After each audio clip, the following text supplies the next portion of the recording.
Something smells fishy in here. Hello, America. Where is the media on President Obama's firing of AmeriCorps' Inspector General Gerald Walpin? You heard this story? We gave it to you yesterday. I've seen it on Fox. You know, it hasn't once been mentioned on the evening news programs. This happened Wednesday night.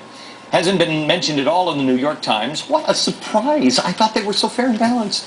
Hasn't been mentioned in the Washington Post, although their Federal Eye blog did cover the story.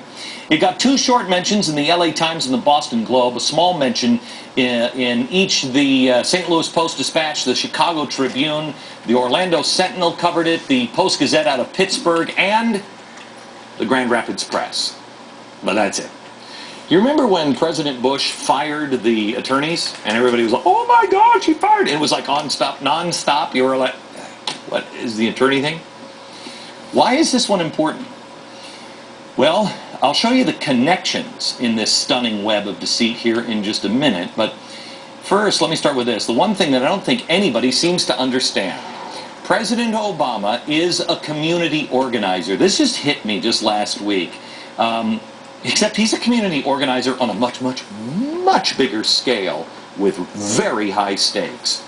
The media, I've told you for a while that you've got to really... Don't watch this hand, watch the other hand. The media has been comparing this guy to FDR, then it was Lincoln, or it was Kennedy. I mean, he's been compared to everybody. I think the best comparison might be to community activist Saul Alinsky, often called the father of community organizers. If you know what Saul Alinsky was about, everything that Obama does is going to start to make a little more sense. Alinsky started in Chicago stockyards in the 1930s, and his Rules for Radicals became a handbook for community organizing. He was arguing that a socialist revolution couldn't come through violence, but through slowly eroding principles of the republic at the polls. Although Obama was 11 years old when Alinsky died in 1972, he was inspired by Alinsky's disciples who taught him community organizing at the age of 23, right after he graduated from Columbia University. Now, during his time in Chicago, Obama built and guided a small network of grassroots groups organizing. These groups agitated for things like better playgrounds, safer communities. Obama said in those neighborhoods, quote, that I received the best education I ever had. I believe that to be an accurate statement. Young Obama passed that education on, training community organizers on Alinsky's power tactics, which he still seems to be operating in the Oval Office today. For example, Alinsky's power tactic step number 11. Pick the target, freeze it, personalize it, and polarize it. Wow, that sounds an awful lot like the way he handled the AIG executive bonuses, isn't it? They personalized those people and enraged you, polarized them. How about the banking executives? The same thing. How about Rush Limbaugh or Bill O'Reilly or me lately in the New York Times? The list goes on and on and on. Obama perfected the tactics that so-called community organizers like Acorn use every single day. The more I get into this Acorn thing, the more I understand. This is the secret. This is the portal. It's not about Acorn. It's about what's underneath. It's about the organization. This thing is, it's like whack-a-mole. It is a tactic of misdirection. The community organizer mentality, the Acorn mentality, will distract you from the main goal.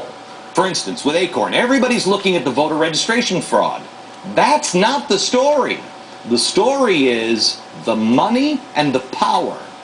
While politicians talk about 46 million people with health care, oh, we've got 46 million people, we want to make sure. Really? What's the real agenda? I showed it to you last night. What is the effect on the 255 million with health care? We showed you last night the left knows that public insurance option will put employer-based private insurance out of business. We showed you they were giving speeches in their own little progressive groups talking about it. The government just has to wait and bide its time, taking the losses until that finally happens. So while these community organizers appear to be agitating for a seemingly noble goal or one or another, their underlying mission is, as Alinsky said, how the have-nots can take power from the haves.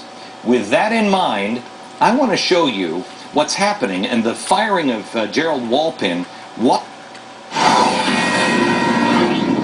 This is a Fox News alert. I'm Ainsley Earhart in New York. Just minutes ago, NASA scrubbed a second attempt to launch the space shuttle Endeavour. You're looking at a live picture from Cape Canaveral. A hydrogen leak was discovered as the shuttle was being fueled for that 5:40 a.m. launch. The leak appears to be in the same area as the hydrogen leak, which scrubbed the attempt to launch just Saturday. Once again, a hydrogen leak has forced the postponement of a launch of the Space Shuttle Endeavour that was set for 5:40 this morning, just a few hours from now. We'll continue to keep you posted as we get more information here at the Fox News Channel. I'm Ainsley Earhart in New York. We now return to Glenn Beck, already in progress.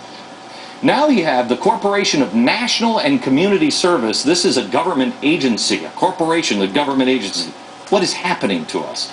This has been around for a while, but now it's being run by Jackie Norris. She is Michelle Obama's chief of staff. She's going to work there now. She's going to be one of the main people there. Then you have the head of AmeriCorps. Here's a new guy, Alan Solomont. He's a Democratic fundraiser, so he knows an awful lot about raising money.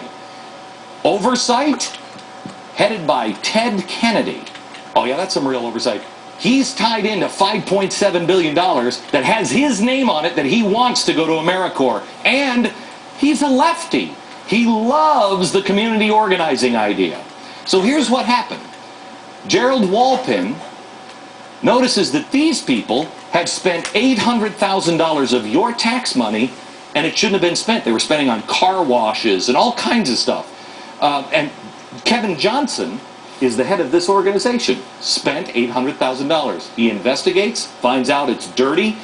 They fine Kevin Johnson and tell him this organization can no longer borrow or take any money from the federal government ever again. What happens? Barack Obama and Kevin Johnson are friends.